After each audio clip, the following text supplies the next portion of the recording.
So, you know, without any further ado, I'm going to go ahead on and get started. I hope you appreciate this time and the information that he has.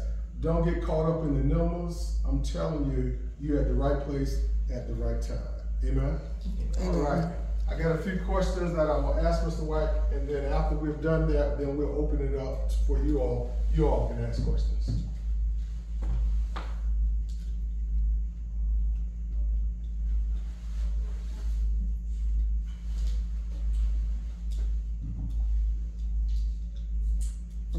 Tap up. I got used to it, man. I'm good now, baby.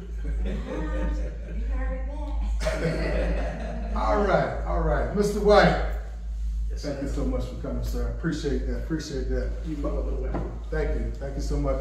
Our first question, I want you to talk about a little bit about how you grew up, how you were raised, and how growing up in the family that you grew up in, how that shaped your life and the impact that it had on your life even today.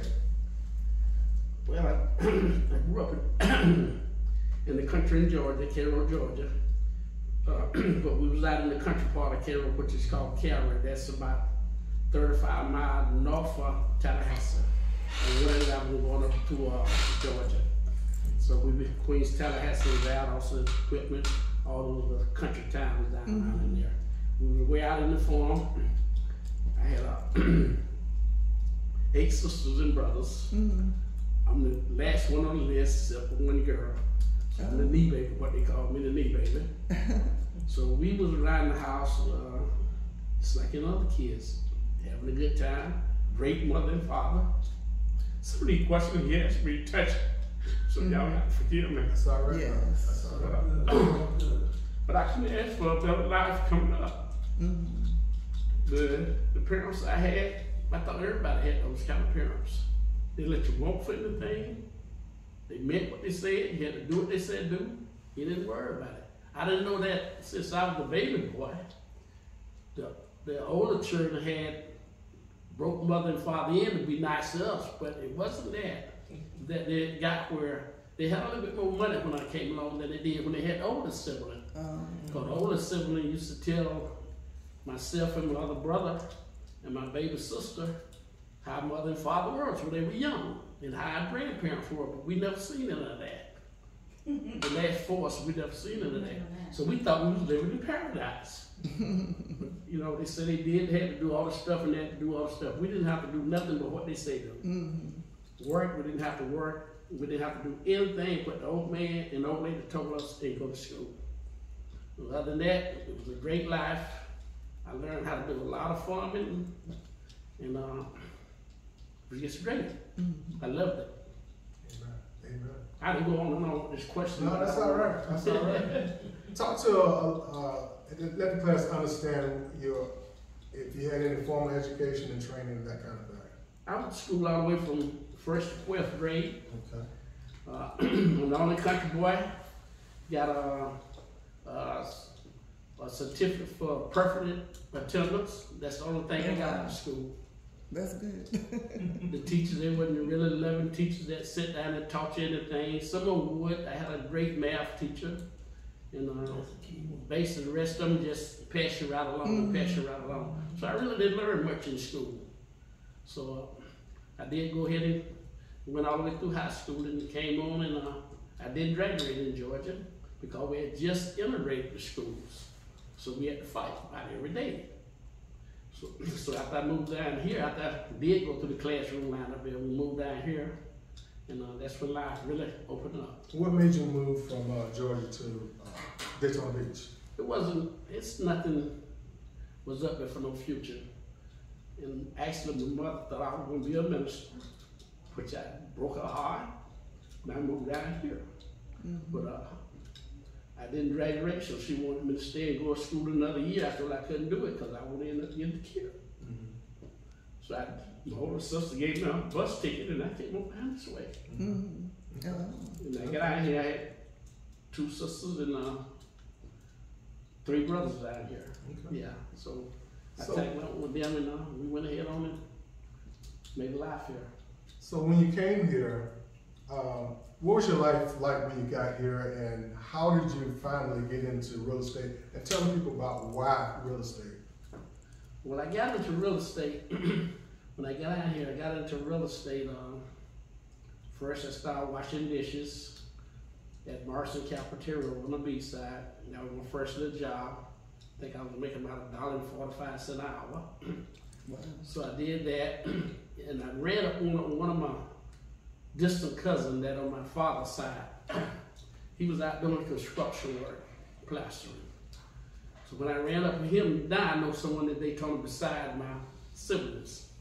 So I went to hanging out with him in the evening time, and he was here for a while and showed up in the town, and I rode around with him a lot of evenings after he got off from work. And one day he asked me, said, man, you want to go to work with me? I said, yeah. I asked him how much he was paying. He told me it was double what I was making. I said, I bumped that job, bumped that day, let's go. So I went to work with him the following day, and they were doing plastering work.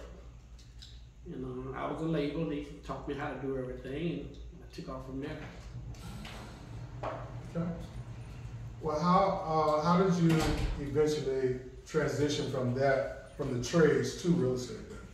Well, after I got in the trade doing plaster work and subdivision and everything, I got tired of coming home dirty every day with the plaster all over me. Mm-hmm. Then I said, well, I really need to change jobs because I'm tired of being dirty every day. We made fat checks now. Don't get me wrong, the money's good, left it.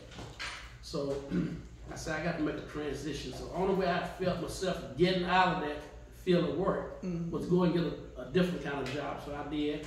I went to work for Brinks, hauling all the money around, but they wasn't giving you none on no check now. So they hauled money around and hauled money around. I got tired of that. So I'm here hauling all these millions around every day. Brinks truck. Brinks here. Oh, okay. You know, they ain't paying me nothing. So I said, I got to do something different.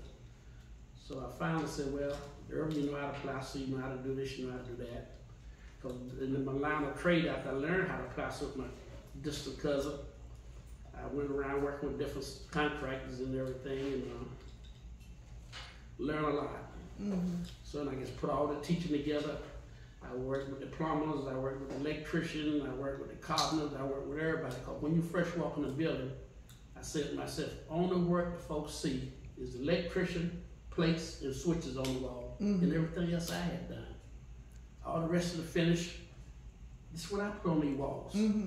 Before folks moved in their brand new houses, the electrician leave a hole around the plugs. I have to go back in there and fix them, make sure everything's good. I said, if I'm gonna have to do all this, why don't I just learn how to build a house? And that's what I did. I learned how to build houses. Yeah. Okay. Well, how did you wind up getting your first house? Well, I got my first house, condemned place.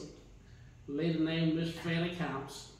I was riding around in the neighborhood. I got out. I know how to read the plans. I know how to do everything because I had to do all that to figure the estimates of the job.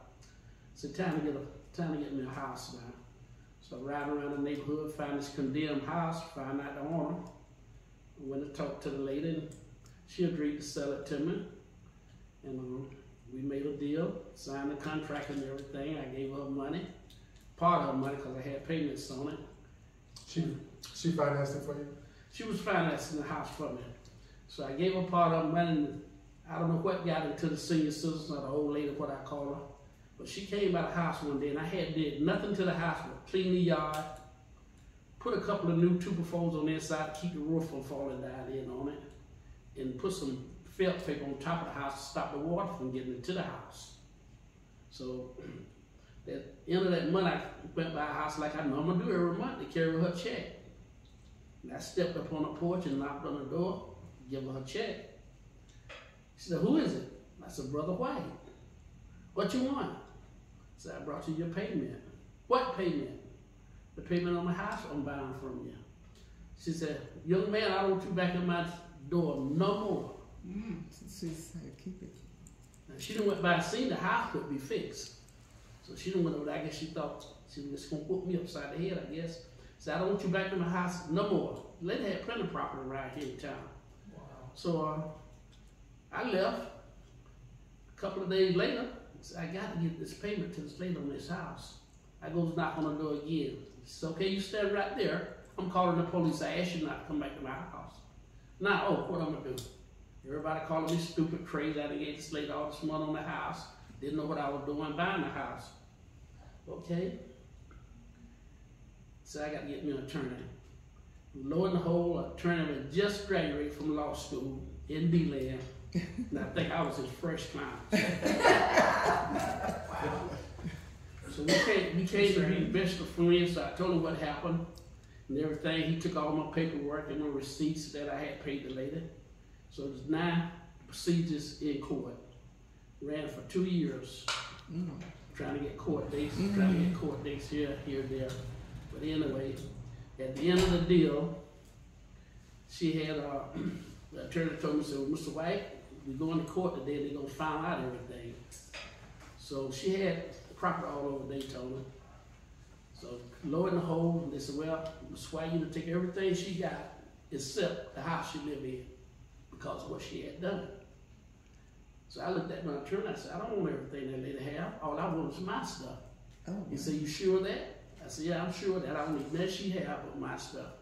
So they ended up giving me the house, making her give me all my money back plus interest. Wow. And they asked me what else I wanted. I told her I didn't want nothing else from them. Just let me do what I need to do. And it started from there. Wow. Yeah. So when you finish that situation, what, you got your house now, you started fixing that house up. Well, what made you continue on in the journey of real estate? I mean, you got a house now, Well, I got the house. It wasn't nowhere near finished, no windows, no nothing on it, just two befores in it. I proceeded to go ahead and put my trades to work. I know how to do the electric, I know how to do the plumbing, I know how to do everything, and so I just went to work on the place. And over a period of about 6 months, I had it ready to move in. oh wow. So I moved in the house, lived there, enjoyed it, loved it. So I said, to God, I got this one. It took me a little while through court. Why not get another one? But it didn't happen like that right away. So for some reason, there was a delay in there. And a bunch of houses was out here in, what they call that, Madison, not Madison, like Jim Ann Drive out there. What they call that? Yeah, out there in that area. There was a bunch of houses out there folks had bought and moved out of. So I was hanging around this guy named Mr. Lloyd. I don't know if y'all know Lloyd Electric or not, but he had a big electric company down there. He had 27 black people working for him. I was hanging around him. He's a young man. Gosh, I see you bought yourself a house over there. I said, yes, sir. I said, you want another one? I said, yeah, I'll take another one. So we went out there to Jimmy and drive out there. I said, golly, all these nice block houses. I'm looking around, I said, yeah. He said, how many of these you want? I said, I can't stand but one right now. Let me get this one. So the house was $9,000. So I said, okay, now I got to come up with $9,000. So what I done, the house I was in, I went and borrowed the money on the house that I had completed. I got that money, and went and bought that place, and turned right around. The house I was living in, I put it up for sale. And down the street from where I was living was an old lady down there, and her son used to come down to the house every evening. I was teaching them how to fix lawnmowers. So my girlfriend and I had got into it, and I told them, I'm gonna sell this house and move somewhere else. Just running off at the mouth like any other young man would. So he went home and told his mother that I was gonna sell the house. She said, no, you ain't gonna sell this house, he just moved in there. So she proceeded to come down there and talk to me. I said, yes ma'am, I'll sell it to you. So I told her I wanted $29,500 for it. At the time, I think I had pretty close to $7,500 in it, complete from start to finish, paying on everything. About $7,500 in it. So I said, $29,000? I said, yes ma'am, I'll take $29,000 for it. I said, okay, I'm gonna get with my daughter tomorrow and see what could we do. So she did. She proceeded by the place, and they went to the bank. The bank wouldn't give them all the money that she needed, and I know the lady wanted the house and I wanted to sell it. So I said, how much money the bank gonna give me? She said, well, they won't give me but $21,000. I'm asking $29,000 for it. I said, let's sign the papers. And what I'm gonna do, y'all give me $100 a month if you can. Let your mother move in the house, and I'll go on out here and fix my other house. Now I got money to give my mama some money. I got money to fix my other house, and I got money to party with. So that's what I've done. So she got that place, and I said within a year and a half or 2 years, she walked up to me and said, Mr. White, I really appreciate it, what you've done for me. Guess what? Here you a check for the balance of your money. What was on then? It was on, she paid me off, and I took that money and went and purchased another place, still living in that one. So my girlfriend, she moved in with me out there, and all the people where she was working at, their folks were getting them houses. So she want to play the role. I want to be one too. I sell you this one. So I ended up selling her that one. Hey. I ended up selling her that house for $35,500. She couldn't get all the money, so I carried the mortgage for her on that place. So now you in with your friends. All your friends got houses, so you got one too. But the kicker was, I didn't stay there. I moved out. I guess she figured, well, we'll get back together. He got all this money now, and we'll have a happy life. But I moved out because I had seen the future. So I did move out and left her there. So you getting payments now? You got money, some, you know, a good lump sum, and you get payments coming in every month. Yes, sir. Okay. So what was your goal? You know, you got several properties. How did you come up with your strategy? Well, I came up with strategy after my father died.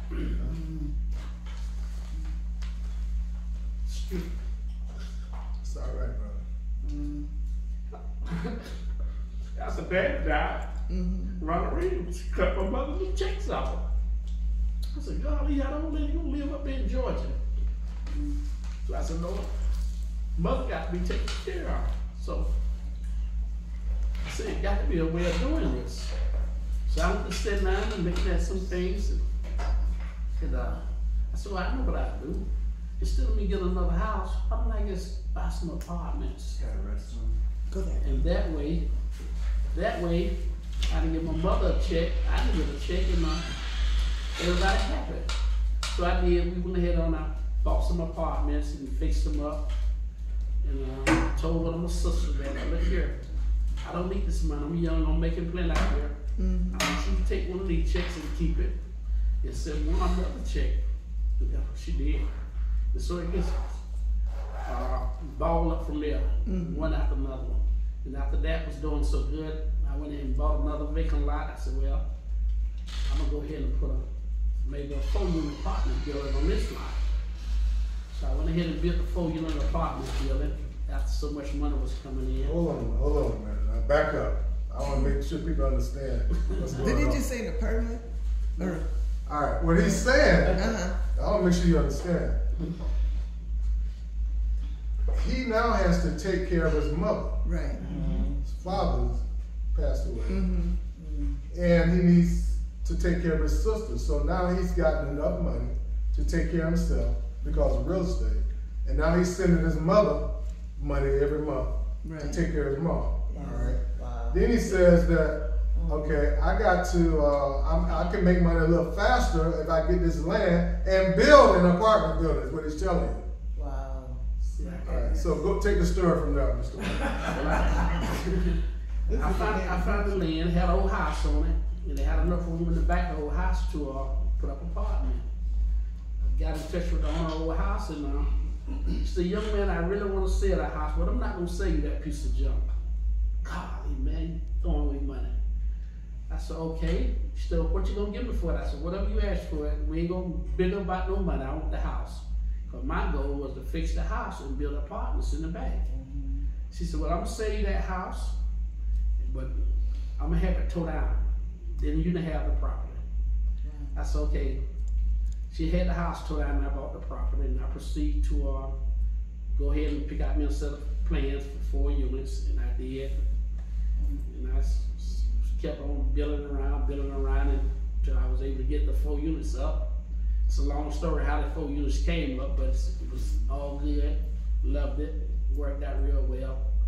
And I put the 4-unit apartment building up, and the same sister I was telling her, take those checks and keep them. Okay, I went to the bank to get the money for the 4 units. She was pregnant, and she had get ready to have a baby. And when she was having a baby, The nurse took whatever was in the lady's mouth, out of her mouth, and all that vomitation went into her lungs, and it like to kill her. Okay, here I am, what, 29, 30 years old, from Georgia. So she laying out there 6, 7 months on this thing to keep her alive. Everybody trying to make us take her loose, take her loose. I said, no, ain't nobody taking nothing loose from this woman. So she made it through. She made it through about another 15 years. Oh, wow. Praise God. Amen. Yeah. So when she made it through, I said, sis, I don't like what the folks done to you. I want you to sue them. We didn't know nothing about no suing out of Georgia. She said, I don't want to be bothered with nothing, bro. My children all right, my baby all right, and I'm all right. I said, don't work like that, baby. Now, I'm working around these white folks. I hear them talk about all this stuff. So my boss man, we went to class at Mainland that night together because he didn't graduate either. So I'm talking to these white folks. He said, yeah, just go ahead on and get your lawyer. You get you some money. So I sued Halifax about what she was doing. So I went to her and told her I was going to sue the hospital. She told me she didn't want anything to do with what I was doing. I said, well, when you signing the papers I bring you? She told me yes. She signed the papers. I went and got the attorney. Attorney took the case. Lo and behold, when she got a check, I didn't tell her the case was over with. It went on a few years, but I didn't tell her the case was over with. I went and picked up when they said, I need you to go ride with me. Picked her up, carried her to the lawyer office, and he handed her a check. She looked at him and looked at me and said, bro, I don't want nothing to do with that check. I said, thank you, sir. That's what I'm telling the attorney. Thank you, sir, we appreciate it. So I got her back in the car and I said, well, you don't want nothing to do with this check. You know, just go home and sit down and think about it. She wouldn't take the check out of the car. So I told her to take the check and send it out to Texas to Merrill Lynch. Don't tell your children nothing about it. So at the meantime, I know she got all this money sitting about there in Merrill Lynch account. I goes to the bank, apply for a loan to build apartments. So they gave me the loan to build apartments and how much they were going to charge me. So I got all my documents. I said, let me go look at them and sit down and think about it. And I come back a few days and sign the loan documents. I didn't want to go sign a loan document. I went back to her to tell her, this is what you to do with that money. You didn't loan it to me. This is what the bank want to give me. This is what they're going to charge me. This is what I'm going to have to pay them back. And this is what I'm going to do with it. She said, bro, I don't care what you do with that money. So I said, all I need you to do is give me $10,000 a month. And in 4 or 5 months' time, we'll have a building up that you'll get paid the rest of your life. Our mother will get taken care of the rest of her life. And we'll be all right. You understand? Yeah. Everybody good? Yes.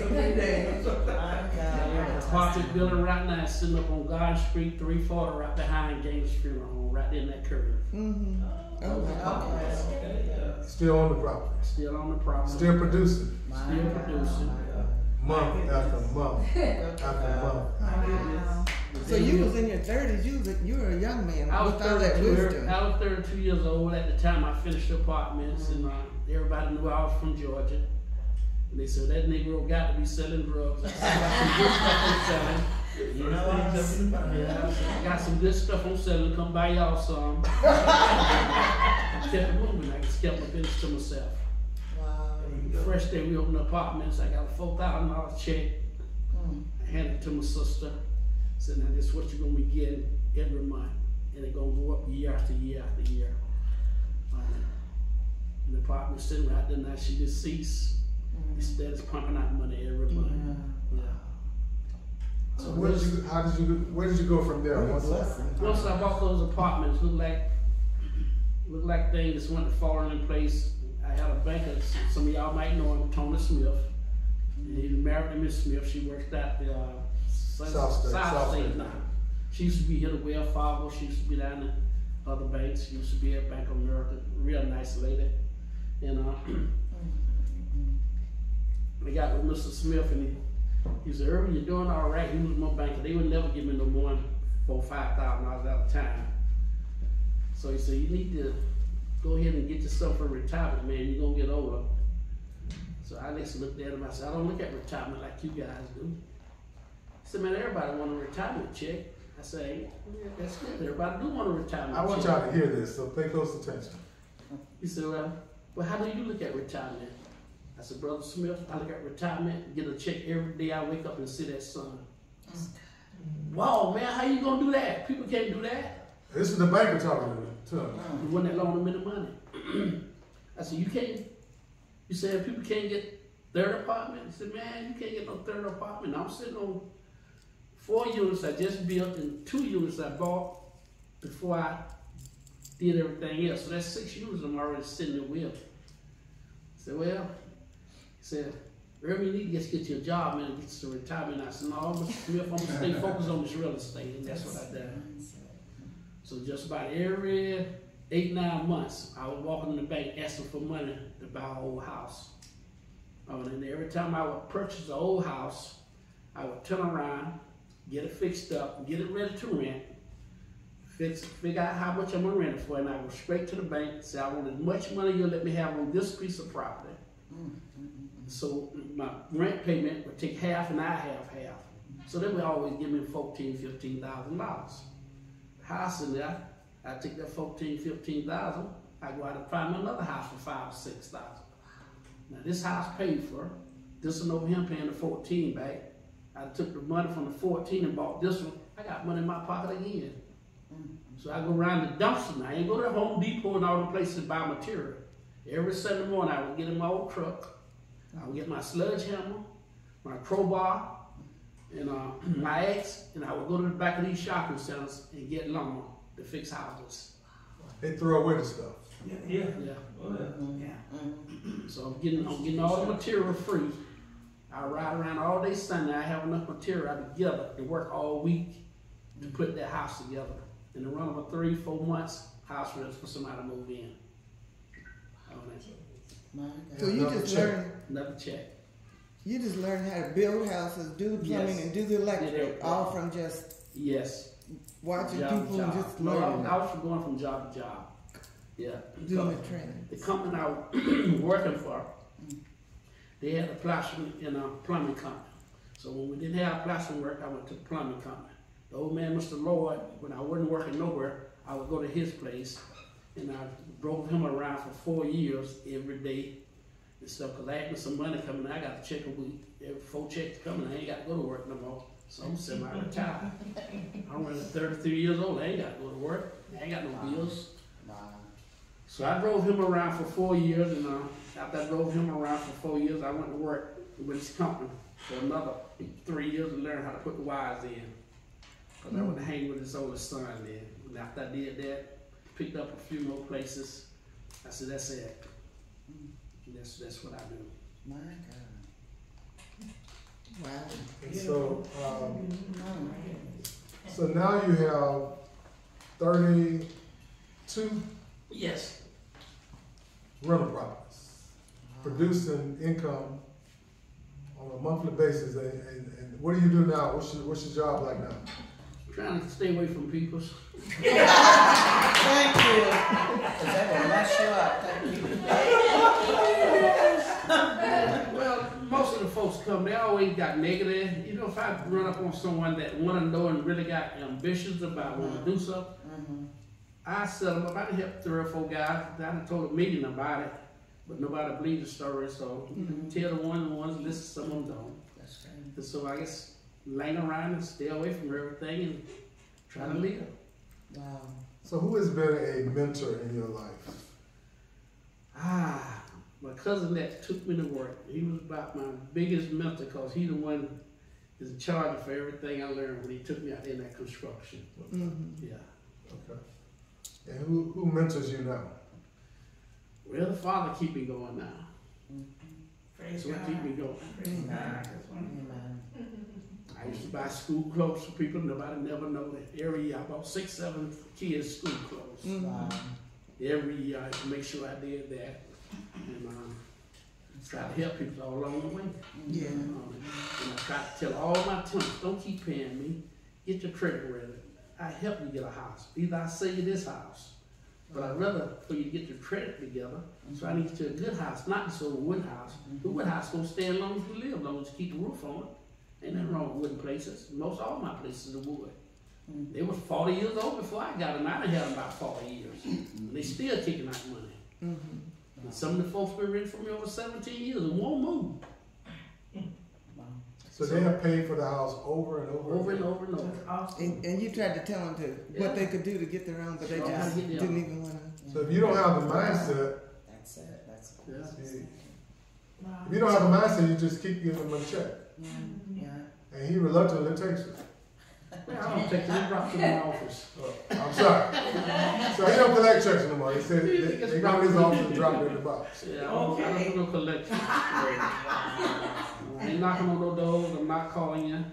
You got office, go pay your bills. Yeah. So, at the office, I got a drop box in it. Wow. That's beautiful.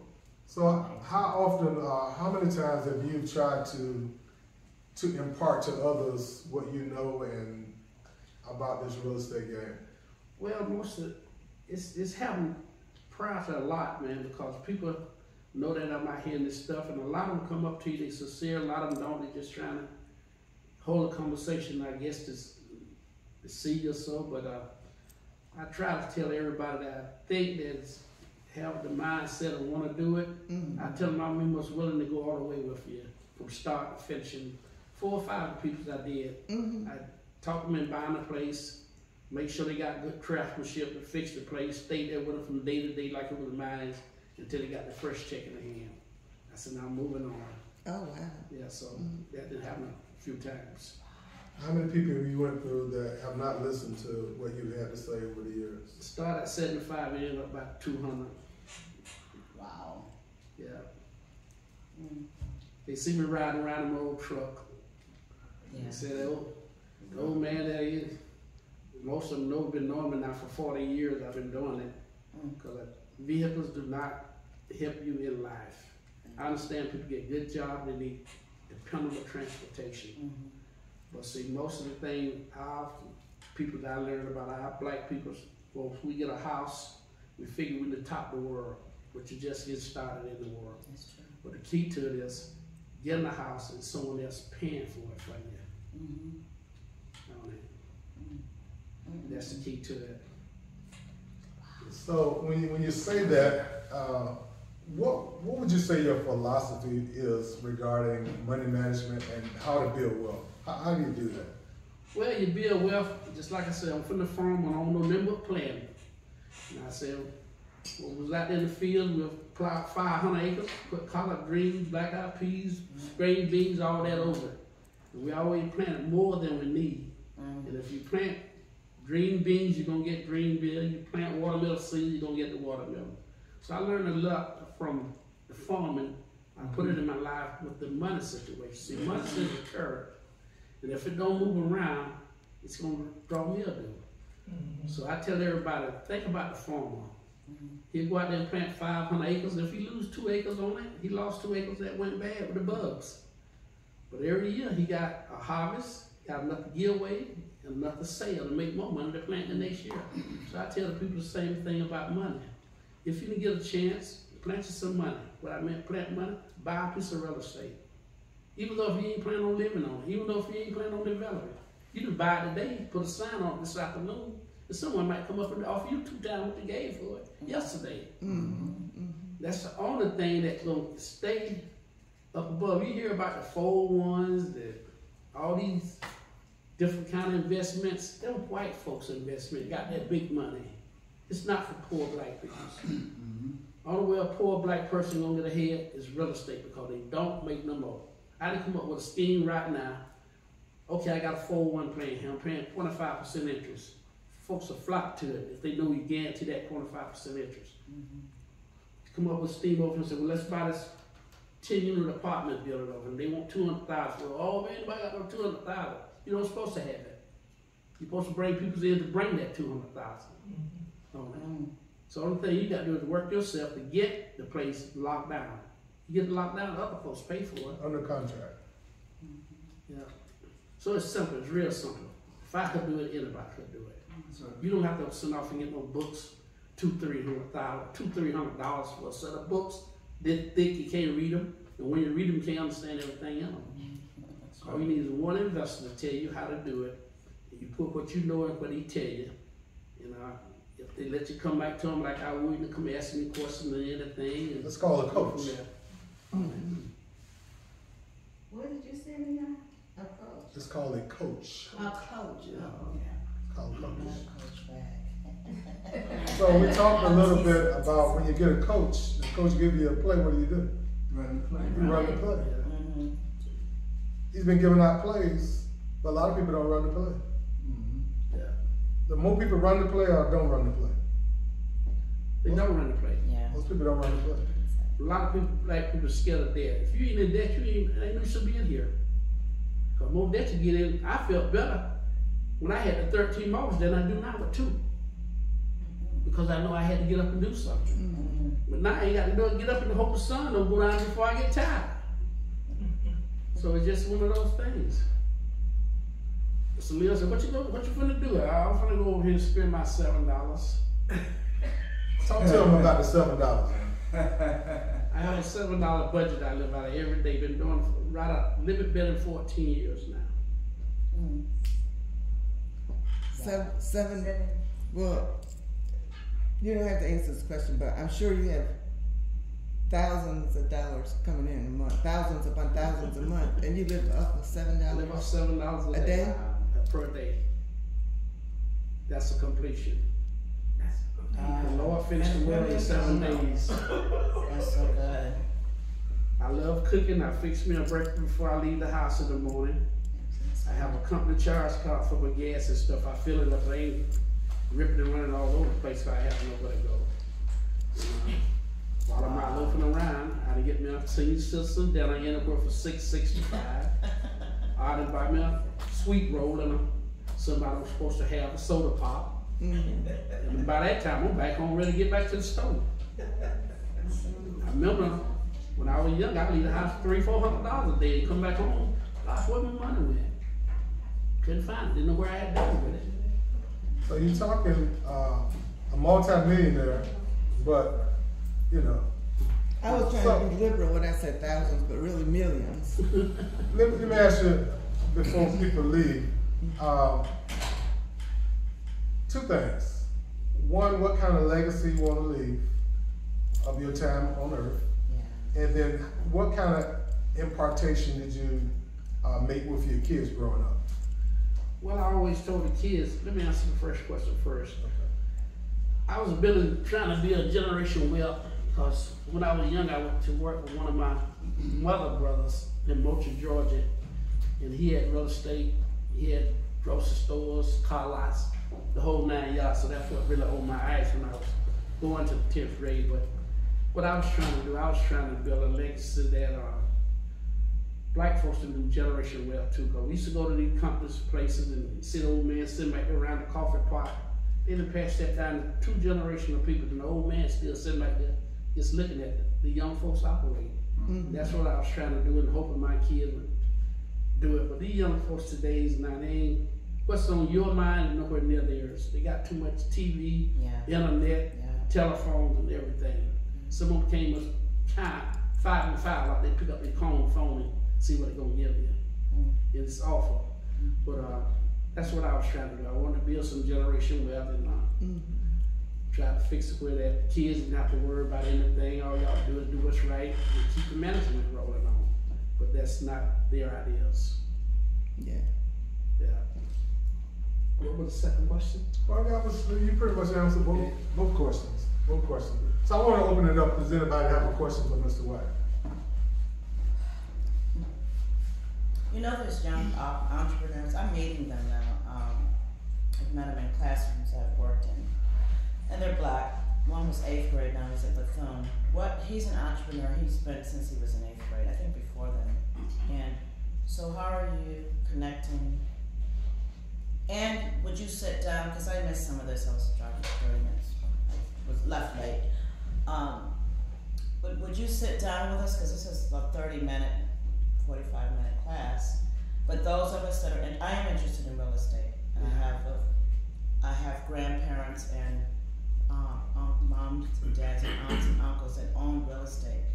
And I'm like, what's going wrong? Because I have families that they have degrees. They have 2 degrees. They're paying, my sister just told me what she's paying down in Palm Beach. I'll leave her private matter. And an apartment, well, it's a condo kind of setting, but gated community, all that, the safety, but she's not, like, where's my question? How do we get it across to the next generation? Because my parents had it, they didn't make much money, my grandparents had real estate. And then I like what you said, and pass it on to the next generation. What is your question? How do we, that's a good question. How do we pass it to the next generation? And they did pass it on to me, my grandparents passed it on to me. How do you maintain it? Because you can get real estate. It's easy to get real estate, but how do you maintain it, I guess is what I'm saying. Well, you maintain it by paying your taxes and hope the younger people behind you teach them what you know and show them. Because see, a lot of times, people think it's secret in making money. And black folks, they don't make a whole lot of money, so they can't teach the kids about money. So if you teach the kids and you got real estate, so one thing you must do, if I leave here, you must go get your attorney and run our property probate if you don't do it before you die. Get an attorney, you said? Yeah. See, if you get all your legal documents ready, it's like, you know, we all know we're gonna leave here. So you have to get your documents in order to keep from going to probate court. Okay. Most parents don't know that. To tell the kids this. That's okay, that part. And see, that's what happened to a lot of our black community. Yes. Nobody teach the black people about it. Go into your attorney, set up your will, Trust. trust of whatever they need, and for you won't have to take it through probate, because that probate is a lot of money. Yeah. And when you go to an attorney and want to set up a probate, and then you don't have any money, you might as well get some of that piece going to someone else. Because it's going to have to be probate. That's one way of the white folks getting all the land back from the black people. I live over here, right over here for the Queens Mason Avenue and Orange Avenue, all that area in there, Noble Road and Noble Road and the railroad track, where most of the heart of Daytona black people live. 65% of that land now is back in the white man's hand. Wow. Because the parents died, And didn't have a will or didn't have a will. Children, they saying, well, this one doing all right, that ain't doing all right, this my mama's house, nobody want to pay the taxes. And it been like that for 3 years, and after 3 years, some white man riding up there with the shaft telling you to get out. Now you're mad with everybody because no one had enough education to go to an attorney. Say, I want to run this through probate. Our parents just set up a will or trust when they was alive. Because we just don't expect for this kind of stuff to happen. That's what But it gonna happen. Any other questions? Me too. Yes. I Yeah, want to know, I'm enjoying it, just confirmation of what you've been saying, confirming the word from your mouth. all right. You're here at this church? No, I don't know. I mean, it's okay, I'm just asking, because, Okay. like, I need more information. God bless you. More information. Are you willing to sit down?